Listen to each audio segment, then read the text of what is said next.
안녕하세요. 오늘도 새벽 기도 시간이 조금 남아있기 때문에 먼저 기도하고 새벽 기도가 어떻게 생겼나에 대해서 한번 좀 알아보도록 하겠습니다. 기도하겠습니다. 대표 기도문을 조금 적어봤거든요. 그래서 혹시 대표 기도 하실 분들이 있으면 하시면 좋겠습니다. 사랑과 은혜가 풍성하신 아버지 하나님, 지난 밤도 저희들을 주님 품 안에서 지켜주시며 편히 쉬게 해주셔서 감사합니다. 새 힘과 희망을 가지고 새날을 맞이하게 해주셔서 고맙습니다. 또 저희들을 이 새벽에 주님의 거룩한 전에 나와서 기도의 제단을 쌓게 하시고 하나님을 만나게 하시니 먼저 감사드립니다. 또 저희들의 죄를 용서해 주옵시고 주님의 공로를 의지하며 주님의 형상대로 오늘 하루를 잘 살아가도록 성령님 이끌어 주십시오. 예수님의 이름으로 감사하며 기도 올리옵나이다. 한국 교회에 대해서 알아보겠습니다. 새벽 기도가 어떻게 생겼냐면요, 1970년대 우리가 대부흥, 한국에서도 대부흥이 있었다는 거 여러분 아시죠? 감리교 선교사들로 하여금 1905년 6.25 때 6월 25일 서울에서 한 위원회가 조직을 했고요. 그때 장로계, 남장로계 레이놀즈라고 하는 그 동의를 만장일치로 얻었습니다. 그래서 그 동의에 의하면 이제 때가 성숙해졌으니 하나의 한국 민족교회를 창설하여 그 이름을 한국 기독교회라고 하리라 하는 것이었다고 합니다. 이건 이제 인터넷에서 제가 자료를 찾아봤고요. 이때 획기적인 그 형성력이 부여가 됐었잖아요. 그래서 1907년도는 한국교회의 대부흥이었다라고 이야기를 하고 있습니다. 그 부흥의 원리에는 그 원산에 1903년 원산에 갔던 감리교 선교사들이 기도와 성경 연구, 그때 성서 연구라고 했죠. 그때 기도회를 갖기 시작했습니다. 이때 이 기도회를 가지면서 굉장히 성령의 임재함을 우리가 뜨겁게 경험을 할 수 있었다고 그래요. 그래서 1904년 원산 집회는 그때를 기회로 너무 뜨거웠기 때문에 다시 반복을 했었고요.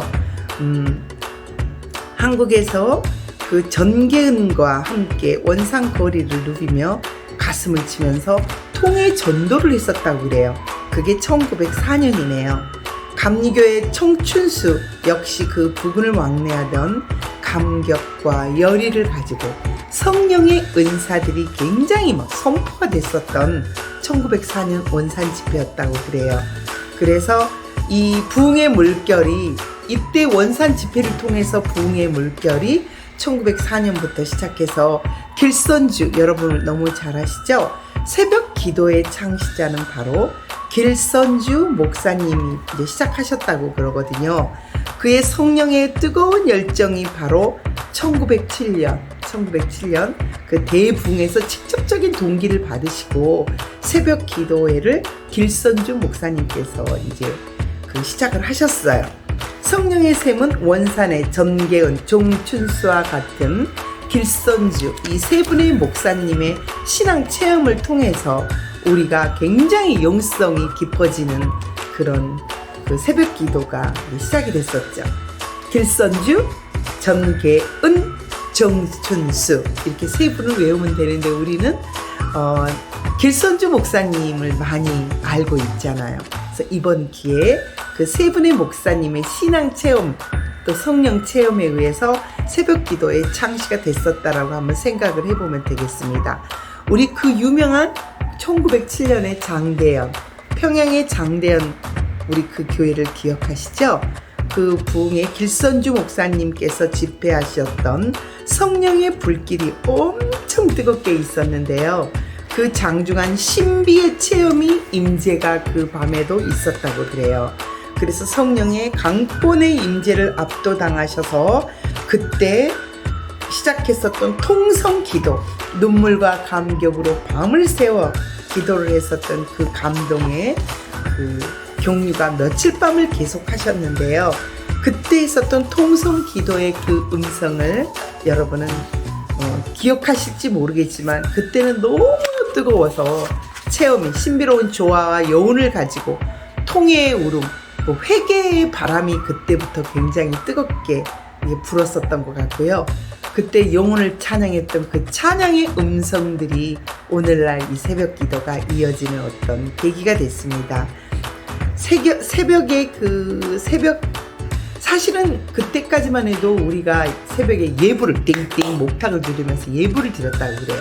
그런데 이제 그게 새벽 기도로 최초의 영적 대각성이 식은 줄도 모르고 빠르게 이렇게 확산이 되었었던 게 이제 예불을 드리지 않고 새벽 기도로 저희들이 죄의 고백과 회개를 함으로써 그게 성령의 역사가 뜨겁게 새벽부터 낮까지 뜨겁게 시작이 됐었다고 그래요. 그래서 지나가다가도 성령의 불을 막 받기 시작했고요. 또 스스로 일어나서 죄를 고백하면 성령이 바로 임재하셨던 그런 뜨거운 체험을 통해서 우리가 예수님을 만났던 그 시간이 바로 1907년의 그 시간이었어요. 그래서 새벽에 예불을 드렸던 그게 이제는 새벽 기도로 이어지는 굉장히 어떻게 보면 비크리스천들이 어떻게 보면은 그 정기 행사를 예불을 드렸던 게 바로 이 길선주 목사님을 또 통해서 그리고 또 전계은 목사님을 통해서 또 정춘숙 목사님을 통해서 이렇게 시작이 됐었던 새벽 예배의 원류. 오늘날 새벽 예배의 원류는 바로 선교가 우리 그 외국에서 감리교와 이게 신학 그 선교사들이 한국에 와서 토착시켰던 긍정적인 예 중에 하나가 바로 새벽 기도입니다. 또 예수님이 행하셨다는 근거 자료를 내걸었지만 한국의 새벽 예배를 교리적으로 합리화하는 것은 바로 현대에 생긴 종교적 산모를 성경의 문자로 들이대면 이단이 돼버리잖아요. 그래서 새벽 미명에 또 새벽 기도에 통해서 또 새벽 미도에 기도하셨던 예수님처럼 그리고 장대응 교회의 그 뜨거운 성령의 체험을 세 분의 목사님을 통해서 바로 토착화된 우리의 신앙 선교사님들이 한국에 오셔서 우리 민족 그 예불을 바로 새벽 기도로 바꿔주시는 어떤 계기가 있죠. 그래서 토착화를 잘못 말하면 이단이라고 또 여기에 적혀져 있는데 이단이 아니고요. 부정적으로 볼 것이 아니고 우리는 복음 전파를 그때 새벽 기도에 했었다라고 이렇게 이야기하시면 되겠습니다. 그러면 오늘은 또 이제 새벽 기도 시작에 대해서 알아봤고요. 내일도 어떻게 해서 새벽 기도가 바람이 불었나 구체적인 것을 또 내일 알아보고 저는 또 새벽 기도를 준비해야 될 것 같습니다. 이 새벽에도 또 함께 해주신 여러분 너무 감사하고요. 새벽을 깨우면서 우리가 주님을 만나고 또 예수님을 만나잖아요. 그리고 그 예수님을 만남으로써 하나님의 크신 은혜로 오늘 하루도 새벽부터 기도하면서 또 나아가는 그런 위대한 크리스찬들이 되기를 간절히 소망합니다. 크리스찬들이 달라야 될 것은 일반인들하고 달라야 되잖아요. 새벽부터 우리 주님을 만나고 하나님을 만나는 그런 귀한 새벽 예배가 됐으면 좋겠습니다. 감사합니다. 윤에스더였습니다. 고맙습니다. 일주일 동안 목걸이 하느라고 좀 목이 힘이 들거든요. 남자분들은 어떻게 목걸이를 하시나라는 목이 부러질 것 같아요. 목이 굉장히 무겁거든요. 아직은 둘째 날이라 5일간만 더 하고 조심스럽게 풀어놓도록 하겠습니다. 주님 감사합니다. 오늘도 화이팅 하는 신나는 그런 날이 되도록 샬롬 샬롬 외치겠습니다. 감사합니다.